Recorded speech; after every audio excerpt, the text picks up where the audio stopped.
Y justamente hemos invitado aquí a los periodistas el día de hoy a Marcia Checa Gutiérrez. Ella es coordinadora de una plataforma que se llama Designaciones y que es un esfuerzo por darle seguimiento a las designaciones y para que estas designaciones en entes públicos pues sean no de cuates ni de cuotas, sino por servidores públicos con aptitudes que no tengan compromisos con nadie. Muchísimas gracias por estar esta tarde aquí, Marcia Checa Gutiérrez. Bienvenida a Los Periodistas. Muchísimas gracias a ustedes. Un gusto saludarles, Alejandro, Álvaro. Muy buenas noches a ustedes y a su auditorio. Muchísimas gracias. Bueno, hay algunas que vienen del año pasado también en estas 34 designaciones. Por ejemplo, el caso del Banco de México, que todavía no se designa quién va a sustituir o si lo va a sustituir, porque tampoco está claro si se va o no a Esquivel, al subgobernador del Banco Central. ¿Cómo no nos detalla cuáles son las más importantes, cuáles son los que corresponden al Ejecutivo, cuáles van a entrar en el Senado de la República? ¿Cómo va a ser este proceso de designación de estas 4 posiciones que son muy importantes? Gracias por estar aquí. Sí, con mucho gusto. Pues de este universo que refieren de 34 designaciones, ubicamos que 14 se tienen que dar este año porque termina la responsabilidad, como bien lo mencionaba Álvaro, del INE, un comisionado del INAI, es decir, se acumulan 14 designaciones a lo largo de 2023 que por ese simple hecho tienen que iniciarse procesos. Pero tenemos un conjunto de 20 designaciones que vienen desde 2019, las menos, que son 2, pero hay otro paquete de 3 que son de 2020, otras de 2021, 7 y de 2022, 8. Este conjunto de designaciones tienen que ver con instituciones que representan controles, contrapesos, instituciones que protegen y garantizan derechos humanos, que tienen tareas de regulación, que la gran mayoría tienen una personalidad jurídica de autonomía, es decir, son organismos constitucionalmente autónomos, pero también algunas otras pues representan algún otro poder o son órganos impartidores de justicia. Desde el observatorio identificamos 19 instituciones públicas que entran en esta categoría, que nos parecen sumamente centrales, y dan un conjunto de 125 designaciones, pero 34, digamos, son las que traemos rezagadas y las que se tienen que dar este 2023. Como bien lo mencionaban, hay 4 designaciones que son las del INE, que le corresponde hacer exclusivamente a la Cámara de Diputados, con un comité técnico de evaluación, digamos, ciudadano externo, que va acompañándole en el proceso y que todavía está pendiente de su integración total, porque pues recuerden que ahora el Tribunal Electoral del Poder Judicial emitió algunas consideraciones para la convocatoria, que ayer se anunció que pues se va a suspender y se van a resarcir, y quedan todavía pendientes las 3 personas propuestas por la Junta de Coordinación Política de la Cámara de Diputados para que formen este comité. Pero están otro paquete de 6 designaciones que tienen que ver con 3 comisionadas o comisionados del INAI, con una persona que forma parte del Consejo de la Judicatura Federal y de la Comisión de Selección del Sistema Nacional Anticorrupción, que son de exclusivamente competencia del Senado. Pero hay un paquete sumamente robusto, que son 21 designaciones, es decir, el 62% de este universo, que empiezan con una propuesta de terna o de propuesta por el Ejecutivo Federal, es decir, por el presidente Andrés Manuel López Obrador, y que una vez que emite esta propuesta al Senado de la República, el Senado hace una revisión de esos perfiles para ratificarlos o no. Y esas instituciones, como lo mencionaban, pues es un integrante de la Junta de Gobierno del Banco de México, del INEGI, que también terminaron ahora el 31 de diciembre, hace poquito, pero tenemos, por ejemplo, un paquete en la Comisión Nacional de Hidrocarburos que tiene 5 designaciones, ¿no? En este binomio, en esta mancuerna, Senado y Ejecutivo Federal. Están de la Comisión Reguladora de Energía otras 4, de la COFESE aún hay pendiente 2, a pesar de que la Suprema Corte emitió una sentencia para mandatar al Ejecutivo que se acelerara con este incumplimiento que tenía desde 2020. Están otras 3 del Instituto Federal de Telecomunicaciones, hay del Tribunal Federal de Justicia Administrativa, ayer se designó la presidencia, pero hay magistraturas, ¿no?, de su pleno que todavía tienen que darse, 4 en total, y del Tribunal Superior Agrario, que por lo regular son designaciones que no cobran tanta atención, pero que en realidad todas estas instituciones, cada una, pues tienen un papel muy importante para la garantía de nuestros derechos, para los equilibrios, para supervisar procesos de corrupción importante, ¿no?, para garantizarnos también, pues, estabilidad económica, cierta información. Y pues así más o menos están este paquete de designaciones que tenemos pues en este año. ¿Cuáles quedaron pendientes en el Senado de manera específica? Porque sí hay cargos, las instituciones siguen, pero por ejemplo en el caso del Instituto Federal de Acceso a la Información Pública y Protección de Datos Personales, el INAI, son 2 o 3 comisionados que el Senado debe elegir, Marcia. Están 2 pendientes del año pasado. 2. Se inició un proceso que la verdad caminaba muy bien. Incluso por primera vez en un proceso de designación, los grupos parlamentarios hicieron calificaciones sobre algunos criterios, sacaron un puntaje, ¿no?, para calificar a las 43 personas que se inscribieron en este proceso. Se hizo un comité de acompañamiento ciudadano con organizaciones y un núcleo de universidades y un núcleo de organizaciones, y el proceso se atoró, ¿no? Se atoró y tenemos 2 pendientes, pero este año, en marzo, pues también termina un comisionado, el comisionado Acuña, y entonces, pues se presentará en una situación, digamos, muy peculiar el INAI, porque de juntarse estas 3 designaciones, tendríamos un pleno que no podría determinar algunos recursos de revisión que le pudieran llegar, es decir, sus responsabilidades constitucionales se podrían ver limitadas por esta omisión que tiene el Senado y por esta dificultad para construir acuerdos en términos de, ¿no?, de quiénes van a asumir esa responsabilidad.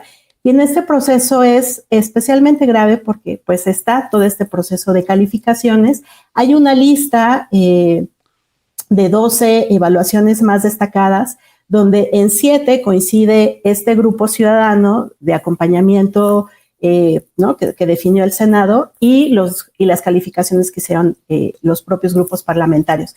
Entonces pensaríamos que en un proceso donde los méritos, las capacidades tendrían que guiar estas decisiones, pues podría estar, ¿no?, sencillo de procesarlo, pero en realidad vemos que, ¿no?, de repente se mezclan otro tipo de valoraciones que dificultan justamente que se concrete quiénes van a asumir esta responsabilidad. Pues sí, pero a ver, Marcia Checa Gutiérrez, tú eres la coordinadora de designaciones y es que es un observatorio para impedir que haya cuotas y cuotas.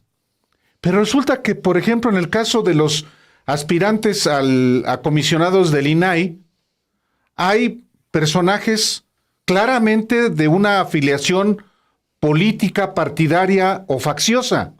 Benjamín Gil, el esposo de Alejandra Sota, vocera de Felipe Calderón, o Gustavo Parra, militante del Partido Acción Nacional del Estado de México. ¿Qué tanto el observatorio de designaciones está al pendiente de eso? Pues de los criterios tocas un punto muy importante, porque a nosotros nos parece que tenemos que caminar hacia cualidades de idoneidad de quienes asumen estas responsabilidades.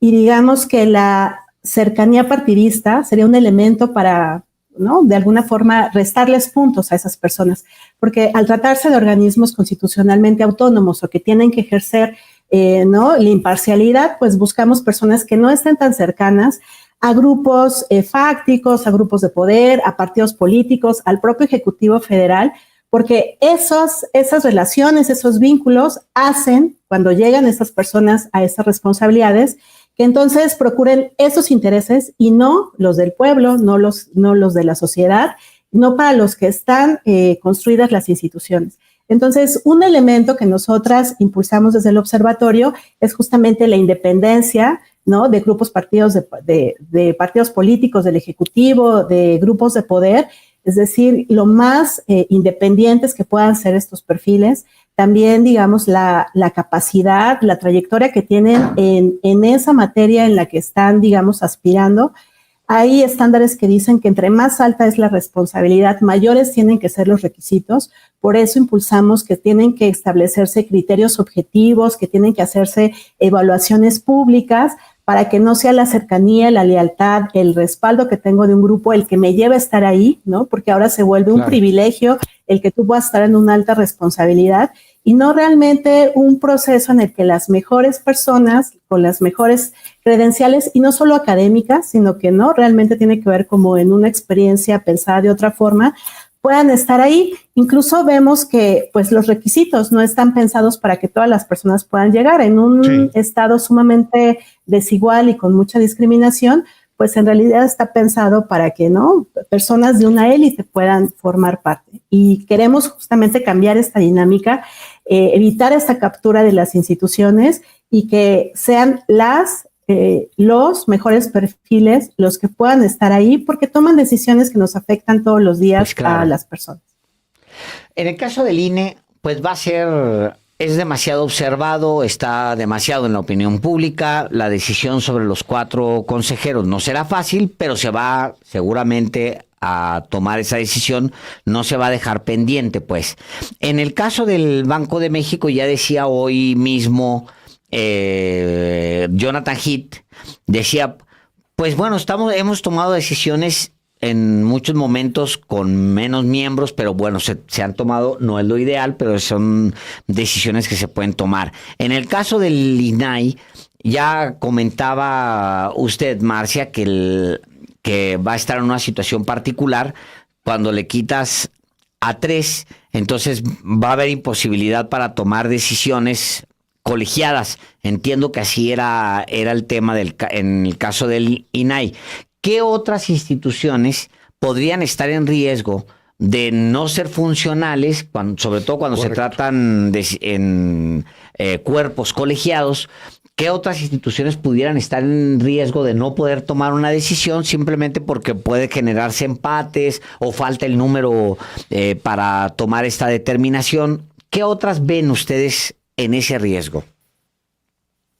Pues actualmente está así el Instituto Federal de Telecomunicaciones, ¿no?, que tiene su pleno, digamos, con 4 integrantes y pues el marco legal le pide un número mínimo para poder aprobar ciertos papeles. La COFES estaba así, digamos, hasta diciembre por esa sentencia de la Suprema Corte, pero aún así hay pendientes 2 propuestas que mande el Ejecutivo Federal y digamos que ya también excedió el plazo que le dio la Suprema Corte de 30 días naturales para resarcir esa omisión en la que incurrió. Entonces, pues bueno, ¿no? Es un foquito. Pero, por ejemplo, tenemos otras instancias como la Comisión Nacional de Hidrocarburos, donde solamente tiene 2 integrantes y aunque le da una facultad a su presidencia de poder hacer ciertas cosas, pues también nos preguntamos cuál puede ser la legitimidad de que una institución con un órgano colegiado, pues las decisiones solamente sean tomadas por una persona. 4. Entonces, sí, o sea, hay falta, o sea, está, ¿no? O sea, en realidad ha habido muchas renuncias desde que inició la administración y pues no ha habido como ninguna intención o incluso ninguna justificación para explicar cuáles son las razones de este retraso o no envío, ¿no?, de las propuestas. La pues Comisión Reguladora de Energía, ¿no? Sí, es por eso la invitación, Marcia, porque es importante que pues todos estemos enterados efectivamente de que hay en curso, pendientes o en curso, designaciones de instituciones, algunas que tienen una autonomía constitucional, otras como la Comisión Nacional de Hidrocarburos, que no tienen que son pertenecientes al Ejecutivo Federal, que son, sí, por supuesto, sancionadas por el Senado, pero que también tengamos claro que hay muchos organismos que requieren efectivamente a integrantes que sean cabales y que no sean correas de transmisión de grupos de poder o de partidos políticos. Sí, totalmente de acuerdo. Nosotros insistimos en que necesitamos cambiar estas reglas.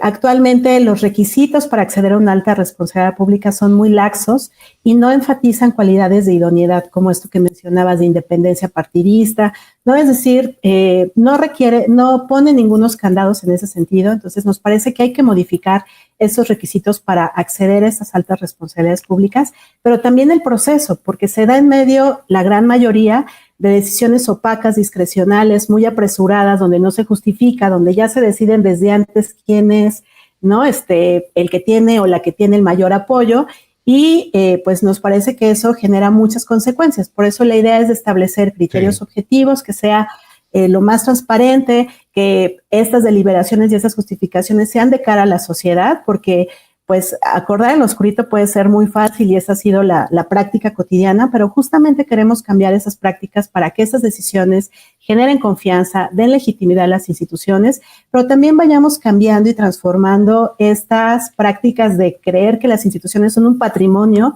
de la clase política, de la clase gobernante y de los grupos que apoyan a esos grupos a acceder al poder, sino que más bien están pues en beneficio de las personas. Muchísimas gracias, Marcia Checa Gutiérrez, coordinadora de designaciones, y ojalá que sea posible continuar charlando sobre este tema. Muchísimas gracias hoy en Los Periodistas.